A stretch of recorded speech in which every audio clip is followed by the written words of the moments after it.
Hey guys, welcome back to Hanging Out with Lori. How are you? I hope you are well and that it is beautiful wherever you are. Today I am bringing you my second installment.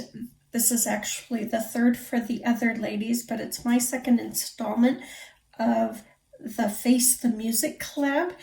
This is a collab that I do with my sweet Nona over at My So-Called Life 1977 and CeCe, whose channel I said wrong last month, but it's CeCe's Cosmetic Chaos. This month was my turn to pick the song, and if any of you know me, let's talk while I do this. Let me put on my makeup while we talk, instead of me just sitting here and then doing my makeup. How's that? My eye is watering horrendously. It has for the past few days. If it's not my eye, it's my nose, so I'm not quite sure how my eyes are going to react to having makeup put on. So this month's Face the Music, it was my turn to pick the song. If any of you know me, you know that I hate picking things. I'm not,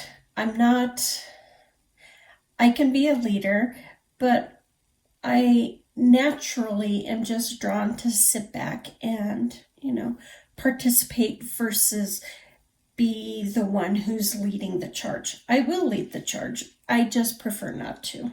So when we started, the first month Nona picked, and then last month I said, I'll let CeCe pick, because I was procrastinating having to pick, hoping that they would say, it's okay, Lori, just do it with us. You don't have to pick. That was really the basis of what I was trying to shoot for, but it didn't work.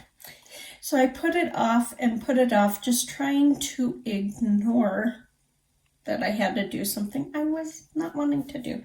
Okay, I am going to take Juvia's Place Warrior 2 palette. Why I'm holding it weirdly, I don't know. And I'm going to take the shade right here called Kana. It looks like a really cool toned, almost taupe shade. And I'm just going to put it in my transition. Because I had put it off for so long, I found that the climate in our country was changing rapidly. We were starting to have protests. We were unfortunately having violent protests. I'm not saying all the protesters were violent. I'm saying there was some who were acting in a violent manner, which defeats the purpose of a protest, because violence with violence doesn't solve anything. And so it really weighed on me. In fact, I didn't really talk about it here, but I talked about how sad I had been, how I was really battling and struggling to pull myself out of a depression, and it was because of how upset I was over what was happening in our country. Not the protests. I am all for our civic right to speak our mind in a fashion that gets our word out right away. I'm not for violent protests. I'm not for those who use protests in order to push a narrative that is anti-human rights. I am definitely not for that. I had watched a video, and if I can find the channel that did the little mini review of We Are the World. I will put that link down below, but I had watched that a few weeks prior to everything that started to boil up. I was in 8th grade when We Are the World was released. It was recorded on January 28th of 1985, but it was released on March 7th of 1985. And it had a huge amount of big names from the 80s there. Now, some names were popular prior to the 80s, but a lot of big names from the 80s. They donated their time and talent to make this song, and it was to raise money. Not only, I always thought the money was raised for Africa Aid, which at that time they were going through a drought and a famine, and people were dying by the thousands, kind of like right now. And these musicians got together and created this beautiful song. The writers were Michael Jackson and Lionel Richie, and the producers were Quincy Jones and Michael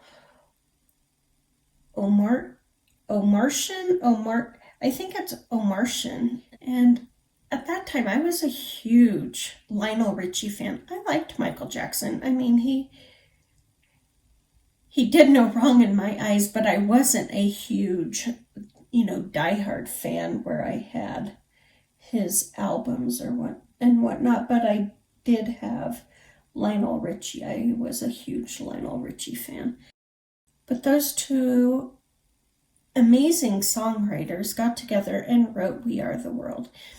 And I always thought, like I said, that it was to raise money for Africa Aid, but not all of it was. It was 90% went to Africa, but 10% stayed here in the US, and it was to help with domestic hunger and homeless programs.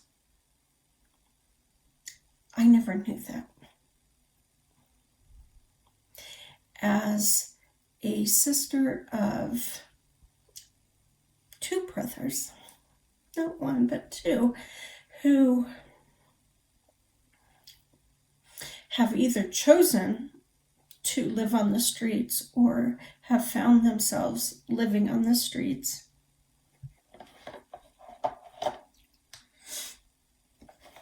Now my eyes are watering, and it's not because of whatever's going on with my eyes. That really touched my heart, because it's one of those things that is not talked about in our country. We kind of we shy away from the hard topics. We want to live in our happy bubble and not think about the plight of others. And so this song is so fitting for this time, because here we are in 2020. That was 1985, and yet we are still ignoring the plight and pleas of those who are being treated as if they are not human beings, as if they do not have the rights that we as U.S. citizens, but just humans, we're still ignoring their pleas just for humane treatment, for the same treatment. Now, as a white woman, I cannot say that I understand what they're going through. I can't. But I can say, as a white woman, it is my responsibility to learn and study and truly immerse myself in the information to understand it from their viewpoint, not just a viewpoint, but from the Black community's viewpoint. And I will be honest with you, it is something I shy away from, not because not because I don't want to learn about it, it's because it tears me up inside. I don't read or watch about slavery, the Holocaust, animal abuse, anything like that. I can't do it. I can't do it, and it rips me to shreds. But it's my responsibility to learn. So to get back to the song, it was released on March 7th, but by May 15th, they had reported that they had made over $45 million to date on record sales and $47 million from merchandise. That's a lot of money. That's a lot of money. And so the USA for Africa group, that was the name. It's called a super group, which is such an 80s term. But the super group, USA for Africa, in June of 1985, the first jet went to Africa carrying food, medicine, and clothing. It was delivered to Ethiopia and Sudan. I am going to take my Colored Rain Cheers to the Beauty palette. I think I'm going to take the shade right here called Raise the Glass. I'm not quite sure. I don't think I've ever used this shade. Oh, that'll go nicely. Harry Belafonte went to Sudan in May of 1985, and it was the last country he visited on his trip. When Harry Belafonte was there, the Tanzanian Prime Minister, who was Salim Ahmed Salim, he made the statement, "I personally and the people of Tanzania are moved by this tremendous example of human solidarity."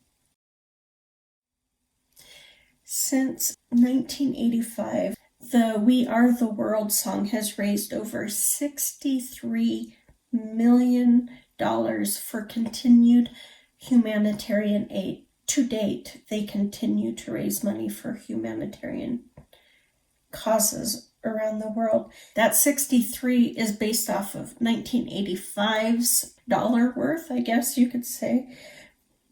But it is equivalent to $147 million here now in 2020. Like I said, 90% of the money went to Africa and then 10% stayed here in the US. But that aid to Africa was for both short-term and long-term aid. And The long-term initiatives included birth control and food production. So to help them be able to produce food from the soil that they have. From what I understand, their soil is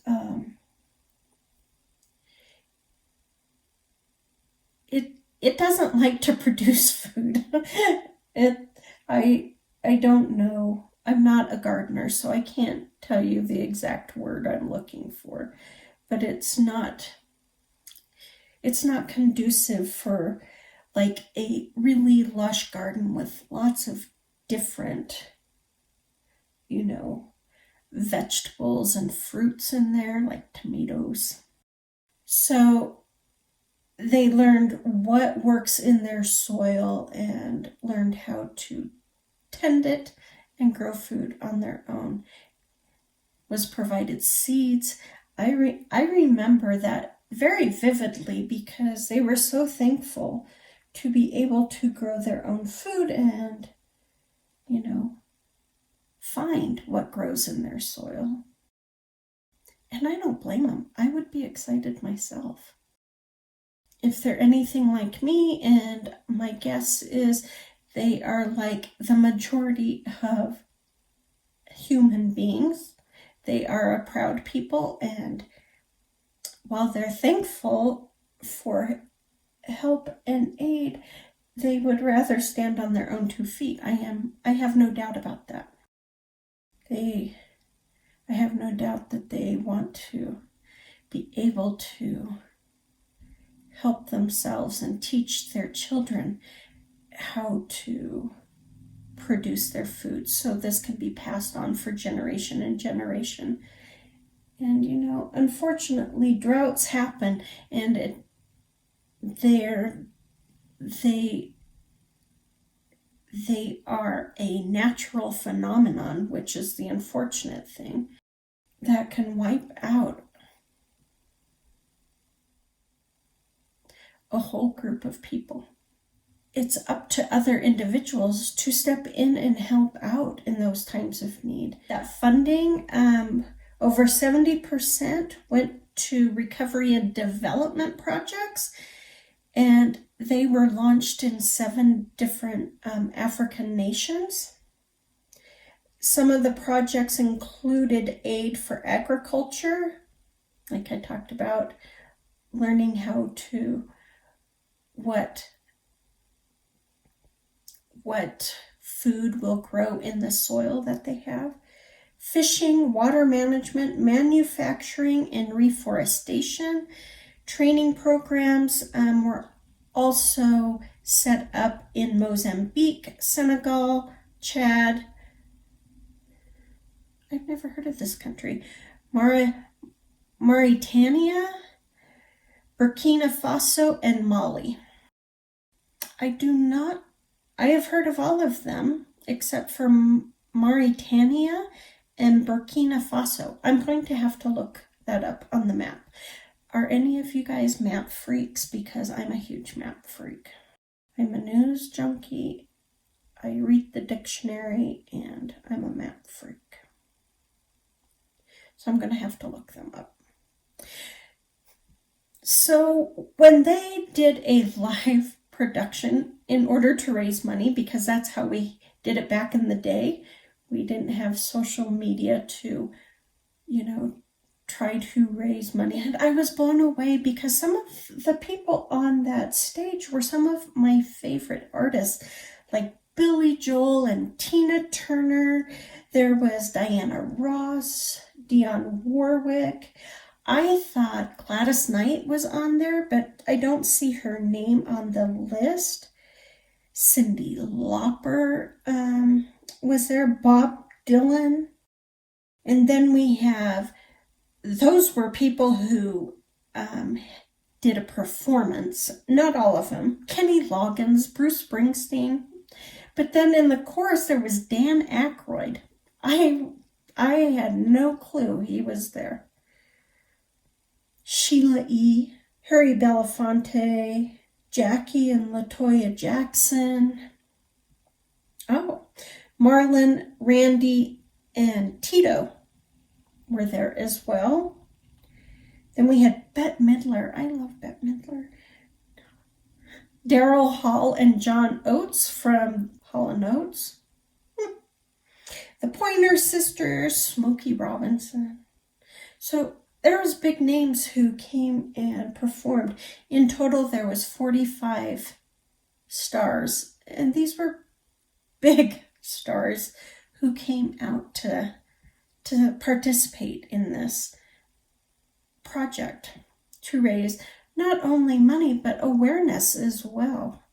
I know for me as a 14-year-old, it really did raise not only the awareness of the plight of those in Africa, but just the suffering that individuals do and how we as human beings, it's our responsibility to step in and help those who are suffering, who are less fortunate. Okay, I'm going into my Nubian 2 palette by Juvia's Place. Should I tell you the shade I'm using? Sorry. I am going to take Jezebel and put it on my outer V.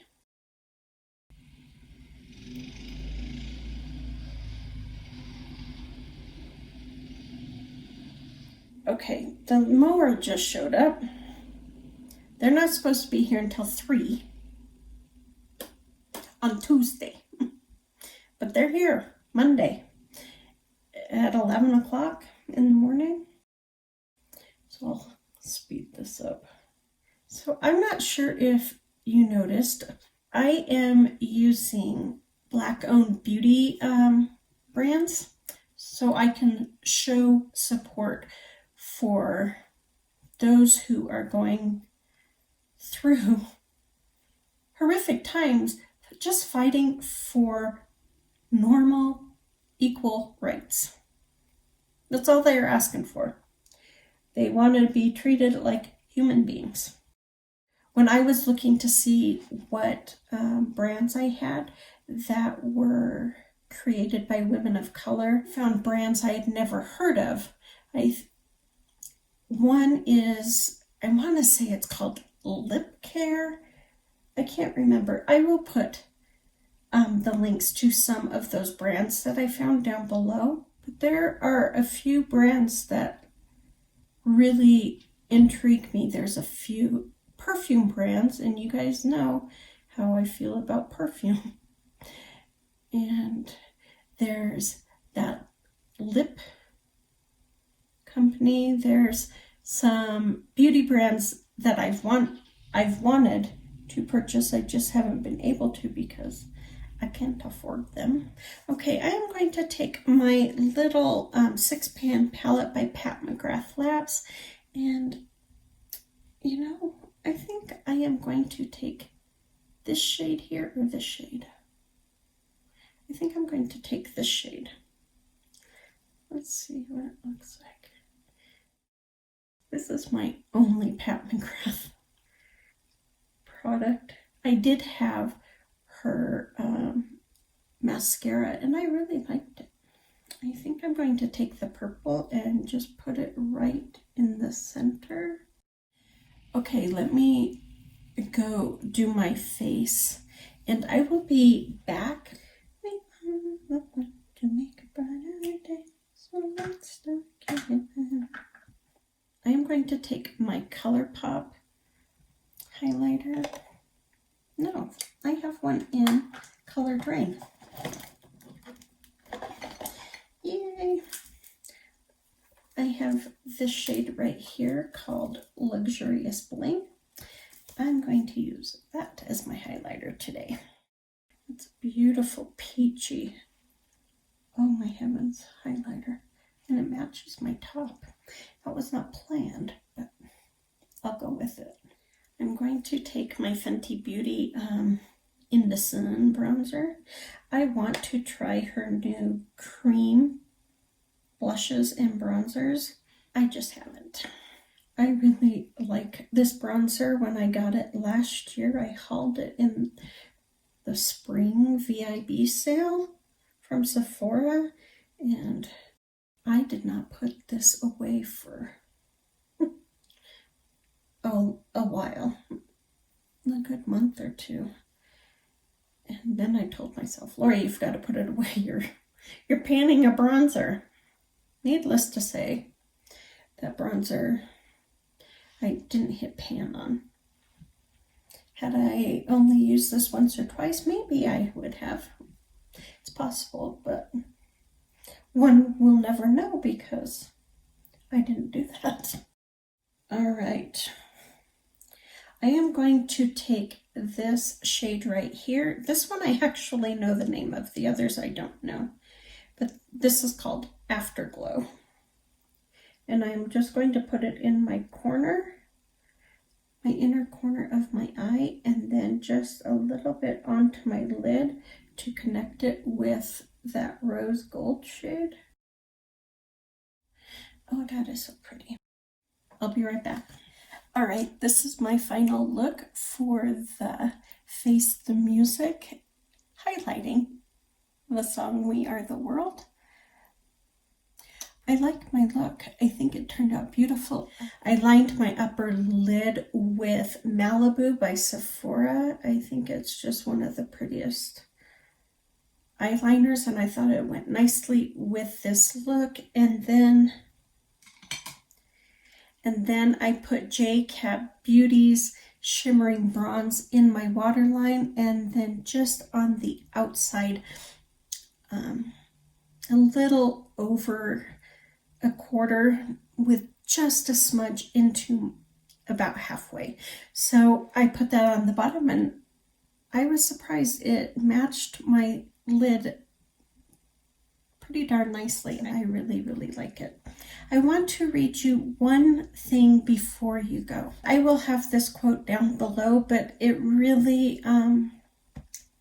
struck home for me how important it is for us to take care of each other. This isn't about black or white or brown or red or olive.